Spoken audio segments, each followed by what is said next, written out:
യുഎയിലേക്ക് missile drone ആക്രമണം ഇന്നും നടത്തി ഇറാൻ. യുഎഇ പ്രതിരോധ മന്ത്രാലയം ഇക്കാര്യം സ്ഥിരീകരിച്ചു. തങ്ങളുടെ മിസൈൽ പ്രതിരോധ സംവിധാനം ഇവയെ നേരിട്ടതായാണ് യുഎഇ പ്രതിരോധ മന്ത്രാലയം അറിയിച്ചത്. അമേരിക്ക വെടിനിർത്തൽ പ്രഖ്യാപിച്ച് 4 ആഴ്ചകൾക്ക് ശേഷം ഇന്നലെയും ഇന്നുമായി ഇറാൻ ശക്തമായ മിസൈൽ ആക്രമണം നടത്തുകയാണ്. ഇറാന്റെ ആക്രമണങ്ങളിൽ ഗൌരവകരമായ വർധന ഉണ്ടായിട്ടുണ്ടെന്നും ഇത് രാജ്യത്തിന്റെ സുരക്ഷയ്ക്ക് നേരെയുള്ള ഭീഷണിയാണെന്നും യുഎഇ വിദേശകാര്യ മന്ത്രാലയം അറിയിച്ചു. ആക്രമണത്തിൽ പ്രതികരിക്കാനുള്ള നിയമപരവും പൂർണ്ണവുമായ അവകാശം രാജ്യത്തിനുണ്ടെന്നും പ്രസ്താവനയിൽ പറയുന്നു. യുഎഇയിലെ പ്രധാന ഇന്ധന വ്യവസായ മേഖലയിൽ ഇറാൻ നടത്തിയ ആക്രമണത്തിൽ 3 ഇന്ത്യക്കാർ മരിച്ചിരുന്നു. ഇതിൽ ഇന്ത്യ പ്രതിഷേധം അറിയിച്ചിരുന്നു. ഫുജൈറയിലെ പെട്രോളിയം വ്യവസായ മേഖലയിലായിരുന്നു ആക്രമണം. തങ്ങളുടെ മിസൈൽ പ്രതിരോധ സംവിധാനം മിസൈലുകളെയും ഡ്രോണുകളെയും നേരിടുകയാണെന്നും സ്ഥലത്തെ അഗ്നിബാധ അകറ്റാൻ അഗ്നിരക്ഷാസേന പ്രവർത്തകർ ശ്രമിച്ചെന്ന് ഇന്നലെയും യുഎഇ പ്രതിരോധ മന്ത്രാലയം അറിയിച്ചിരുന്നു. അതേസമയം പശ്ചിമേഷ്യൻ മേഖലയിൽ സൈനിക സംഘർഷങ്ങൾ വർദ്ധിച്ചു വരുന്ന സാഹചര്യത്തിൽ സൗദി അറേബ്യ കടുത്ത ആശങ്കയാണ് രേഖപ്പെടുത്തിയത്. സംഘർഷങ്ങൾ ലഘൂകരിക്കുന്നതിനും മേഖലയുടെ സുരക്ഷയും സ്ഥിരതയും ഉറപ്പാക്കുന്നതിനും നയതന്ത്ര പരിഹാരങ്ങൾ അനിവാര്യമാണെന്ന് സൗദി വിദേശകാര്യ മന്ത്രാലയം പ്രസ്താവനയിൽ അറിയിച്ചു. ഇതിനായി നടക്കുന്ന അന്താരാഷ്ട്ര ശ്രമങ്ങളും പ്രത്യേകിച്ച് പാകിസ്ഥാൻ നടത്തുന്ന മധ്യസ്ഥ നീക്കങ്ങൾക്കും സൗദി പൂർണ്ണ പിന്തുണ അറിയിച്ചു. ഹോർമൂസ് കടലിടുക്കിലെ കപ്പൽ ഗതാഗത സ്വാതന്ത്ര്യം പുനഃസ്ഥാപിക്കേണ്ടതിന്റെ ആവശ്യകത മന്ത്രാലയം എടുത്തു പറഞ്ഞു. അന്താരാഷ്ട്ര വ്യാപാരത്തിന്റെയും ഊർജ്ജ സുരക്ഷയുടെയും സുസ്ഥിരതയ്ക്കും കപ്പലുകളുടെ തടസ്സമില്ലാത്ത സഞ്ചാരവും ഉറപ്പാക്കേണ്ടതുണ്ട്. ഫെബ്രുവരി 28 മുമ്പുണ്ടായിരുന്നതുപോലെ യാതൊരു നിയന്ത്രണങ്ങളുമില്ലാതെ കപ്പലുകൾക്ക് സുരക്ഷിതമായി കടന്നുപോകാൻ സാധിക്കുന്ന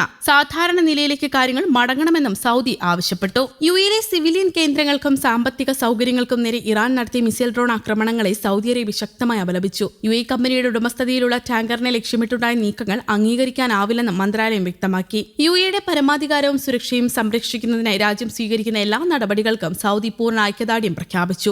മേഖലയിൽ പ്രകോപനപരമായ ആക്രമണങ്ങൾ അവസാനിപ്പിക്കാൻ ഇറാൻ തയ്യാറാകണമെന്ന് സൗദി ആവശ്യപ്പെട്ടു. അന്താരാഷ്ട്ര നിയമങ്ങളും ഐക്യരാഷ്ട്രസഭയുടെ സുരക്ഷാ കൌൺസിൽ പ്രമേയങ്ങളും പാലിക്കാനും അയൽ രാജ്യങ്ങൾ തമ്മിലുള്ള സൗഹൃദപരമായ തത്വങ്ങളെ മാനിക്കാനും ഇറാൻ പ്രതിജ്ഞാബദ്ധമാണെന്ന് വിദേശകാര്യ മന്ത്രാലയം ഓർമ്മിപ്പിച്ചു. അതേസമയം ഹോർമൂസ് കടലിടുക്കിൽ യുഎഇ എണ്ണ ടാങ്കറിന് നേരെ ഇറാൻ നടത്തിയ ഡ്രോൺ ആക്രമണത്തെ കുവൈത്തും ശക്തമായി അപലപിച്ചു. സംഭവത്തെ ശത്രുതാപരമായ പ്രവൃത്തിയെന്നും സമുദ്ര സുരക്ഷയ്ക്ക് നേരിട്ടുള്ള ഭീഷണിയാണെന്നും കുവൈത്ത് വിശേഷിപ്പിച്ചു. സുരക്ഷ, സ്ഥിരത, ദേശീയ താൽപര്യങ്ങൾ എന്നിവ സംരക്ഷിക്കുന്നതിന് യുഎഇ സ്വീകരിക്കുന്ന എല്ലാ നടപടികൾക്കും കുവൈത്ത് പൂർണ്ണ പിന്തുണ പ്രഖ്യാപിച്ചു. യുഎഇയുമായുള്ള കുവൈത്തിന്റെ അചഞ്ചലമായ ഐക്യദാർഢ്യവും വിദേശകാര്യ മന്ത്രാലയം ആവർത്തിച്ചു. വാണിജ്യ കപ്പലുകളെ ലക്ഷ്യം വയ്ക്കുന്നതും സമുദ്ര നാവിഗേഷനെ അപകടത്തിലാക്കുന്നതും യുഎൻ സുരക്ഷാ കൌൺസിൽ പ്രമേയത്തിന്റെയും അന്താരാഷ്ട്ര നിയമത്തിന്റെയും നഗ്നമായ ലംഘനമാണെന്ന് മന്ത്രാലയം അടിവരയിട്ടു. ഇത്തരം പ്രവർത്തനങ്ങൾ പ്രാദേശിക സുരക്ഷയ്ക്കും ആഗോള വിതരണ ശൃംഖലകളുടെ സമഗ്രതയ്ക്കും ഭീഷണി ഉയർത്തുന്നതാണെന്നും ചൂണ്ടിക്കാട്ടി. ഹോർമൂസ് കടലിടുക്കിലൂടെയും മറ്റ് സുപ്രധാന അന്താരാഷ്ട്ര ഇടനാഴികളിലൂടെയും തടസ്സമില്ലാതെ കപ്പലുകൾ കടന്നുപോകുന്നത്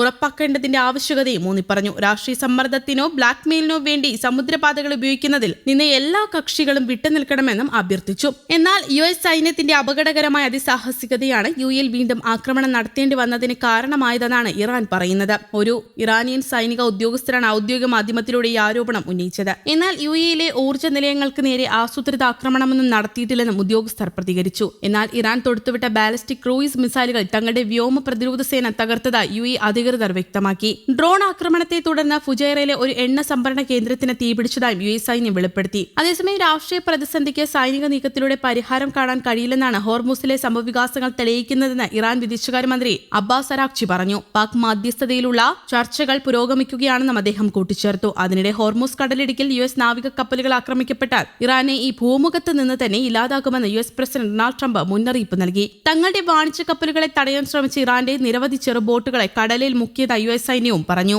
ന്യൂസ് ഡെസ്ക് കേരള കൗമുദി.